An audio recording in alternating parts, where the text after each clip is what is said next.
There has always been an ancient desire in man to possess knowledge. Knowledge and sciences are both the product of human curiosity. The beginning of all knowledge is curiosity, in which the desire to know is rooted. This desire always looks for something new, not for the sake of newness, but for the sake of the value this newness represents. Inquisitive people are seekers.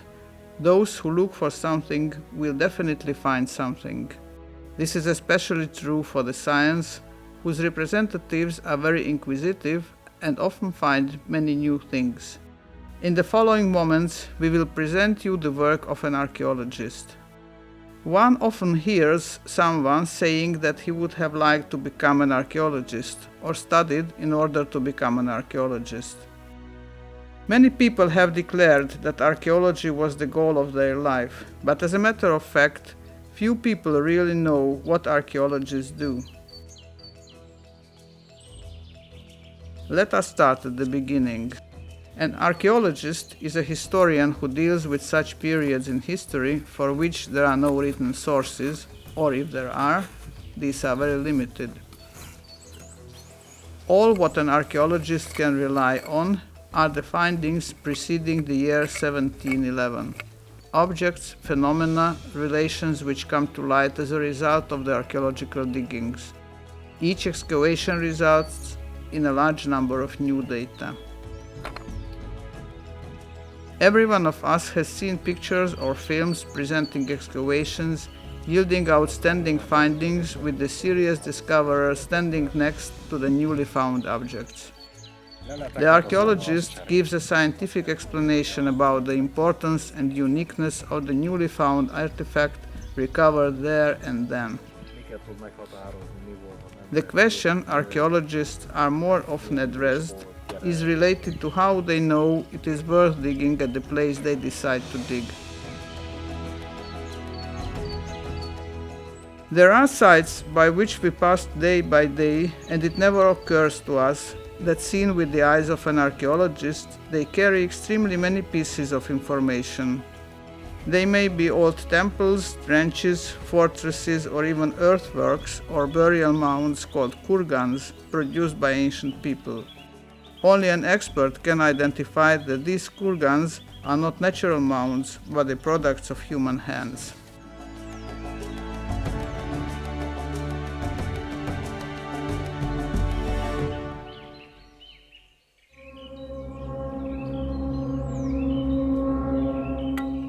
However, the majority of the archaeological sites are hidden under the ground.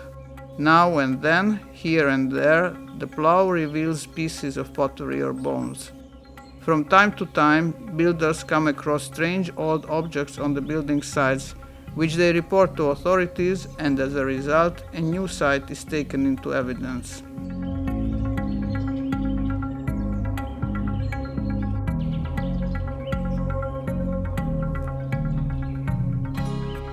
But archaeologists also take an active role in seeking the traits of the people once living.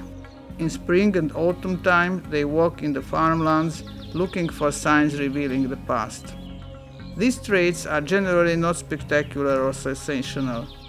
They are bits of pottery, smaller or bigger, small carved stones, bits of blades or shards. However, their value should not be underestimated. They may reveal the size of the once existing village and perhaps also the time when the village was populated by long forgotten people. Field walking is still the oldest and most commonly used method of mapping archaeological sites. These days, more modern devices are also available in data collecting. Geophysics and the most frequently used and undoubtedly the most argued method, the research with detector, also help archaeological researchers. Metal detectors are of great help in finding sites, but in case they are mishandled, they can cause damages. When plowing, a part of the metal findings may come near the surface and can be damaged by the farming activity. The different signals of the metal detector give information regarding the type and the size of the piece of metal hidden in the earth.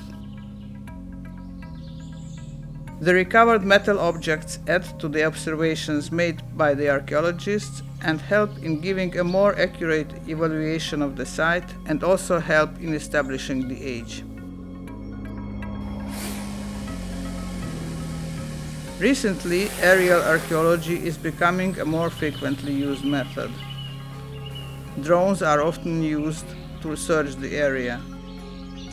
This is possible because the forms of the landscape and the discolored vegetation can often mark the borders of a former village or cemetery. Identifying sites with this method and comparing them to the old and modern maps and spaceship images help archaeologists to accurately identify the place of the site. Making use of the various identification methods available, we have obtained an archaeological database containing 2,500 archaeological sites so far in the area of Szabolcs-Szatmár-Bereg County.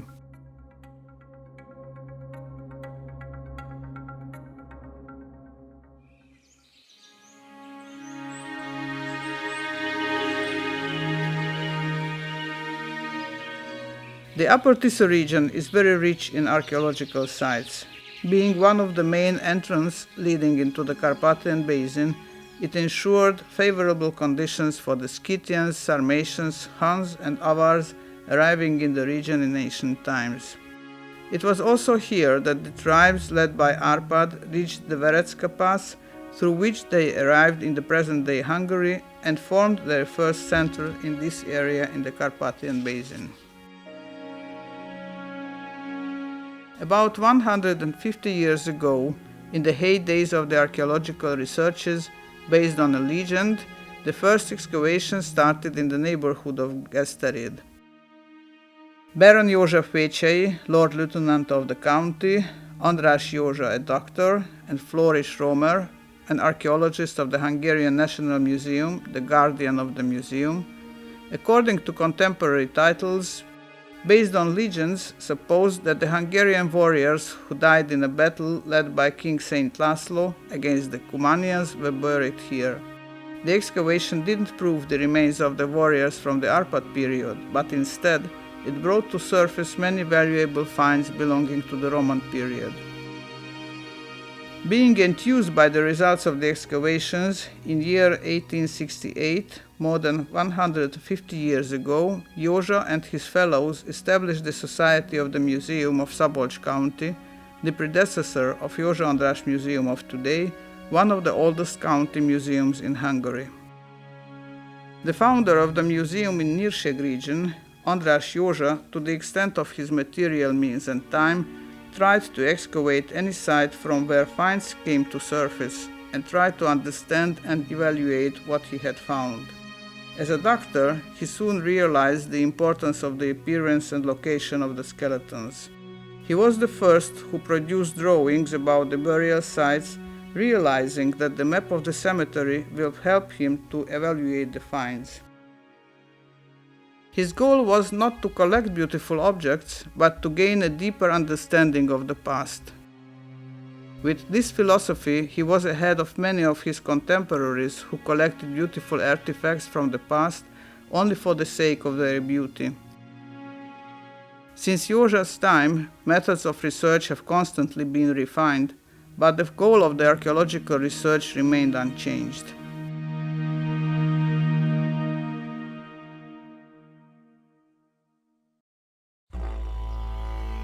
Nowadays, archaeologists excavate only at those places where the sites are threatened by destruction. Explorations always precede laying the foundation of new buildings, the construction of roads or pipe systems. If an area is not selected for construction, there is no need to recover and bring finds to light. A serious professional argument must always precede the decision regarding whether it is worth planning excavations at a site where the earth preserves the finds intact. But let us see what should be known about archaeological excavations. In the past, on the sites selected for excavation, diggers started to shovel the earth. These days, human workforce has been replaced by machines which remove the upper layers of earth. Next, the most difficult stage of the excavation follows, the so-called shearing of the surface, which means the creation of a mirror-like smooth surface. If a hole is ever dug in the intact earth, the shape of the hole will be preserved forever, and on the mirror-like surface they will appear as patches. The contour of these patches will define the area where the archaeologist will dig and also the depth of the digging. These patches will also define the area from where the finds will be recovered. Archaeological excavation is only partly similar to traditional digging. Archaeologists use scalpers, brushes, small refined tools, and the process of recovery demands patience and persistence. This is the best possible way to observe the conditions under which the remains became interred in the ground.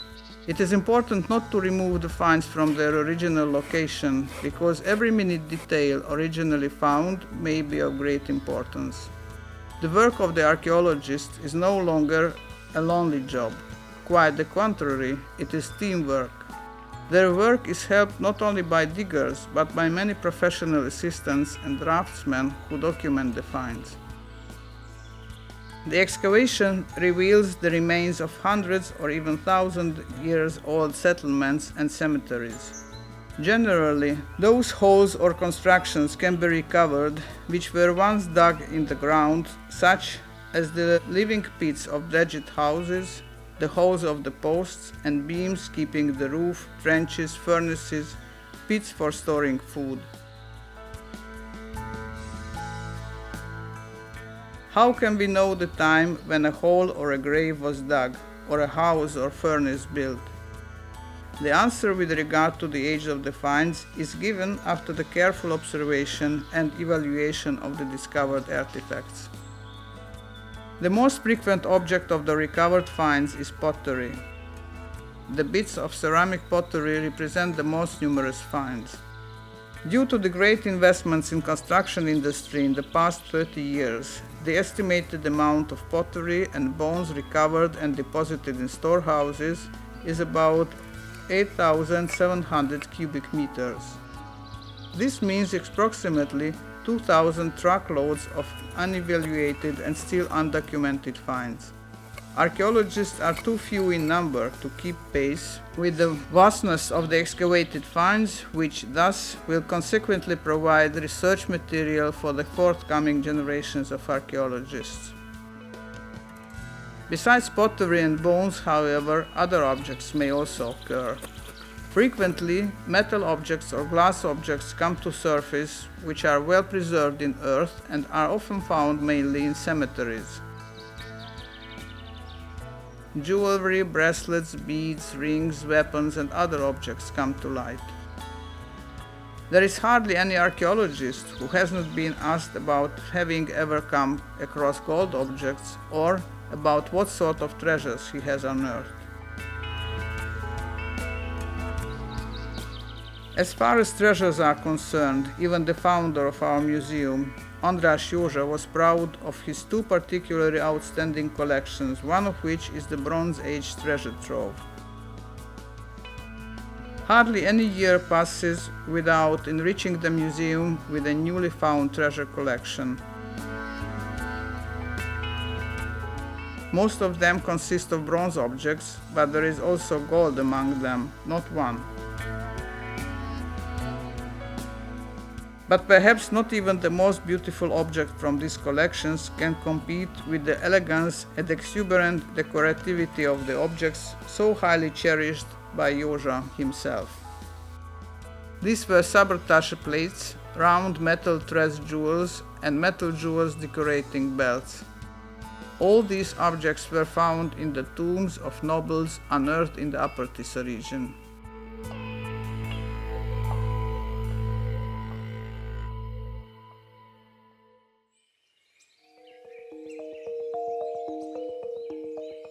During the process of excavation, facts and interrelations can be observed only once.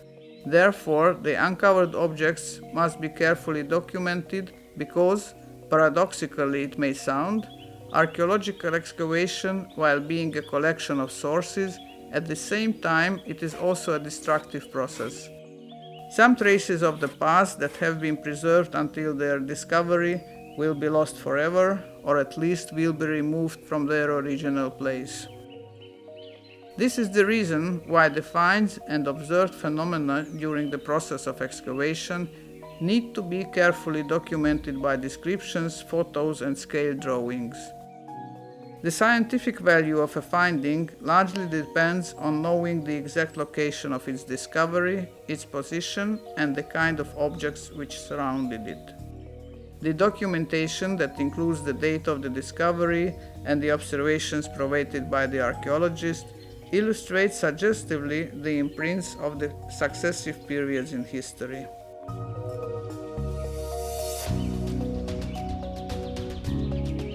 Based on accurate geodetic survey, the sites and the archaeological phenomena, the objects, are located in place and time on the map, and thus the correlations among them can be clearly observed.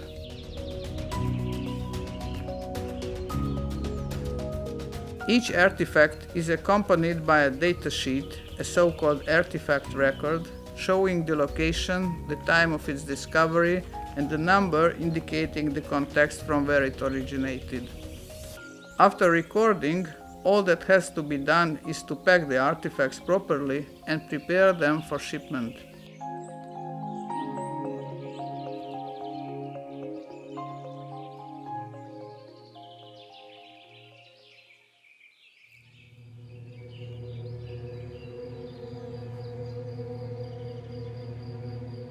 The excavation, though seemingly an extremely romantic work, in fact it is a tough teamwork. The team spirit is strengthened by the evening goulash parties or the parties organized at the end of an excavation period. After a well-done job, it is nice to recall the most beautiful moments of the digging, the most interesting finds, and the greatest adventures during the excavation. The food is finally ready. With a full stomach and by sipping some good wine, even the hard moments of the excavation become cherished memories.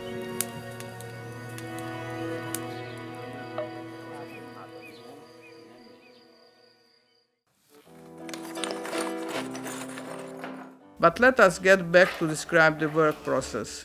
The artifacts discovered on the site are transported to the museum, where they are taken by the restorer's workshop for washing and cleaning. Diligent and above all, skillful hands clean, restore and conserve the multitude of artifacts. The large tables become the scenes of a huge patternless jigsaw puzzle, where skillful hands reconstruct pots from bits of pottery. Objects are X-rayed or scanned, which help to detect the structure and the ornaments underneath the rust. Thus, the restorers would be able to recreate the objects as accurately as possible. When corrosion is removed from the metal objects, they become visible and the small details of the decorations are revealed. The technique and procedures by which the objects was produced are revealed, and also the tools which were used by the former metal workers can be deduced. The objects also show the tear and wear caused by their usage over the time. And many little signs can tell both about the creator and the owner of the objects. The original beauty of the objects are restored not only to be admired by the museum's visitors, but also because only the restored object can be evaluated and is suitable for research.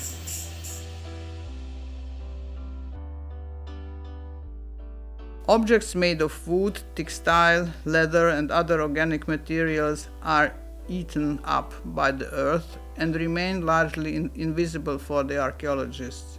The rust on the metals concerns only a small part of the metal object.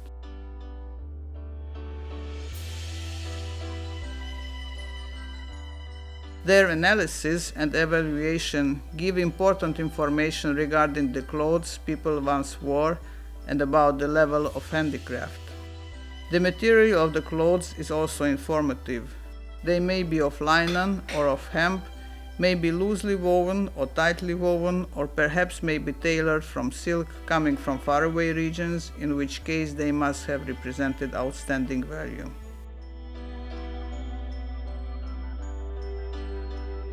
Photos and scale drawings of the restored finds are made. These are essential for the researcher in the further process of evaluation. Everyone loves to take in hands a beautiful or old object. This is especially true for archaeologists. But there are many finds, and the archaeologists cannot see them all. In order to determine the age of a find and to link it to a particular group of people, it is necessary to examine a series of similar pieces. This is why good quality drawings, good photos are so essential.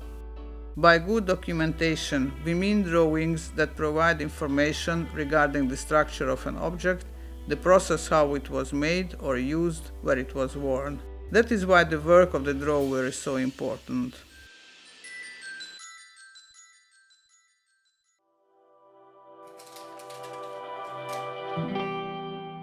It is also important to keep an inventory of the items before being deposited on the shelves of the storage rooms, where they can be easily found in the future.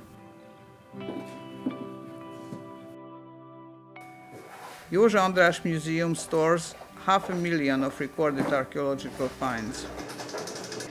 The storage of such a quantity is possible only in labeled boxes deposited in movable metal shelves on rails. Thus, transparent access to the objects is guaranteed.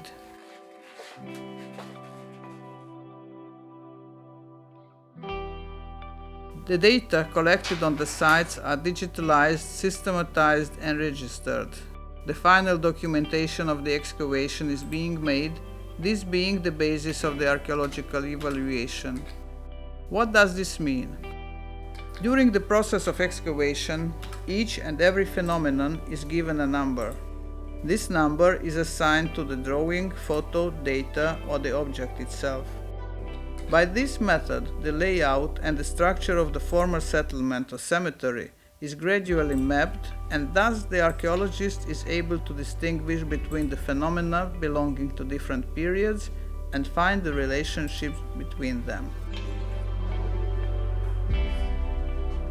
The findings are the remains of several millennia. This is why the archaeologist who conducted the excavation often carries out the research, working together with a colleague who is an expert in the period to which the findings belong to.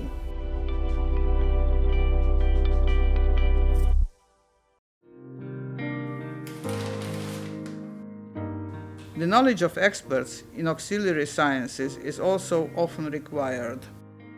The task of the anthropologist is to research human remains. The anthropologist establishes the sex, the age, and the illness of the persons living ages ago.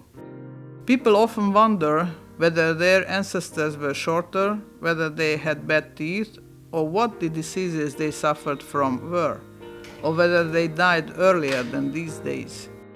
Besides traditional anthropology, genetics also bring a significant contribution to establish more accurate data regarding relationship among people and groups of people.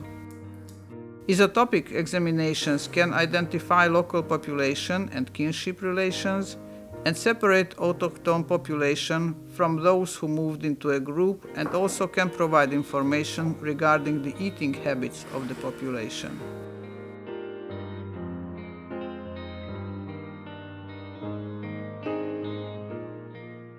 The archaeozoologist examines animal bones and tries to establish the species of the animal the bones belong to. Was it a cow or a pig? Big or small? Male or female? What about its age? Did it have any disease? The answers to these questions are all of great help. Excavations reveal almost as much bones in quantity as potsherds. Carrying out research on bones is also informative. We learn, for example, what livestock was kept, how different ethnic groups chopped the meat, or which part of the animal they like to consume. The archaeozoologist can also tell whether the bone was lying on the surface for a long time or not, that is, whether there was much garbage in the village or not. Archaeobotanists deduce the formerly cultivated plants from remains of plants and from carbonized seeds in the first place. They can reconstruct those species which played important or less important role in the life of the village. Pollens also help in reconstructing the environment and the climatic conditions of a place.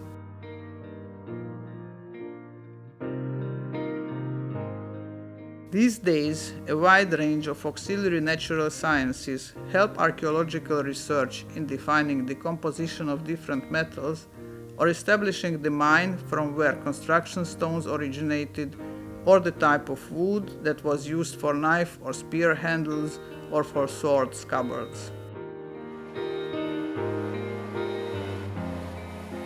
Radiocarbon dating is an already widely known method. Measuring the C14 isotopes in organic remains helps to determine the age of the organic finds. Radiocarbon dating can help archaeologists to estimate more precisely the age of the excavated site or to establish the time of human presence at the researched area.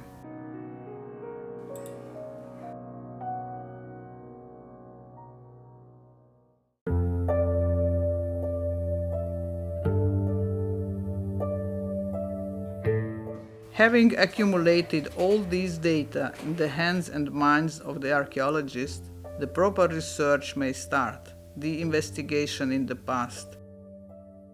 Let's take a look at how all this happens. Let's observe a site, which at this time is a cemetery. We have the photos, the descriptions and the drawings of the graves, and naturally, the finds. The first obvious question to ask is who used this cemetery and when.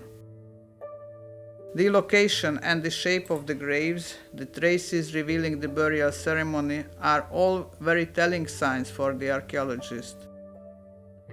An archaeologist can already see that this time he has to deal with a cemetery belonging to the early Arpad period. Do the objects justify this assumption? This time we are lucky because coins were found in the grave. However, no date is found on the coins. That is why he needs to consult the records of coins.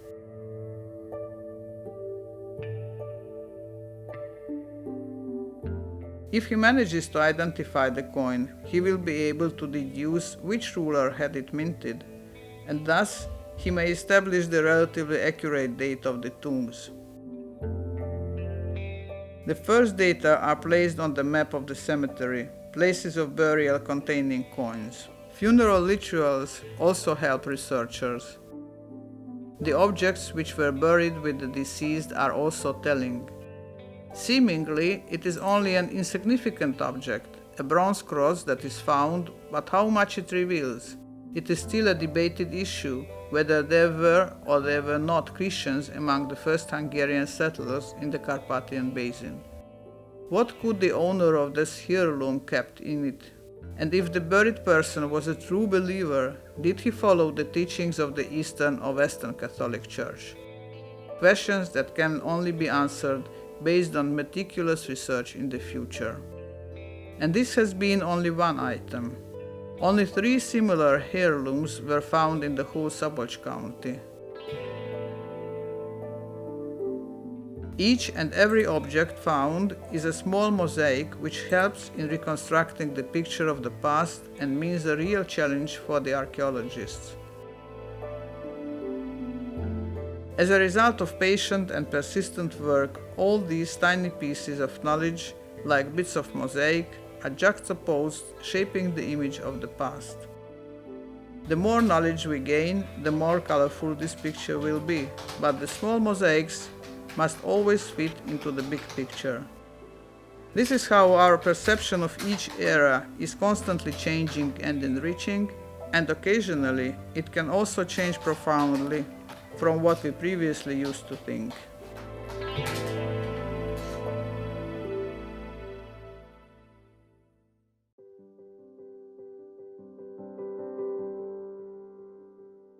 The results of the archaeological researches are published in journals, books, and on conferences.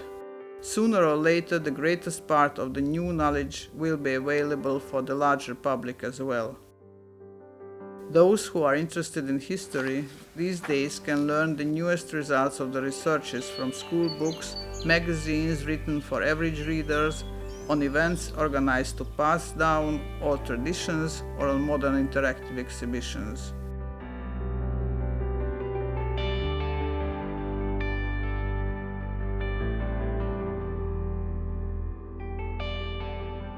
The ever-increasing amount of knowledge accumulated by archaeologists contributes greatly to the growth of universal culture. This knowledge will bring the contemporary and future generations closer to the bygone days and will result in a more accurate and better understanding of the past.